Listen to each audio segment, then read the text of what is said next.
যখন কোনো মানুষের মৃত্যুর সময় উপস্থিত হয় তখন তার কাছে 4 জন ফেরেশতা এসে উপস্থিত হয়। প্রথম ফেরেশতা তখন আসে যখন তার আত্মা নিঃশ্বাস পর্যন্ত চলে আসে। তাকে প্রশ্ন করা হয়, আজ তোমার শক্তিশালী শরীর কোথায় গেল? যখন আত্মা পুরোপুরি বের হয়ে যায় তখন দ্বিতীয় ফেরেশতা এসে বলে, আজ তোমার দন-দৌলত কোথায় গেল?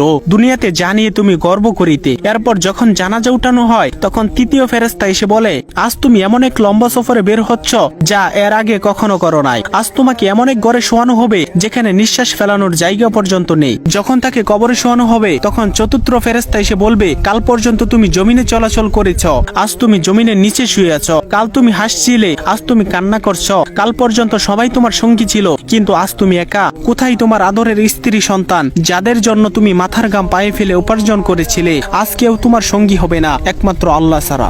আপনি যদি আল্লাহ তাআলাকে ভালোবেসে থাকেন তাহলে ভিডিওটিতে একটি লাইক এবং চ্যানেলটি সাবস্ক্রাইব করুন এবং আল্লাহ তাআলার নামটি কমেন্টে লিখে যান।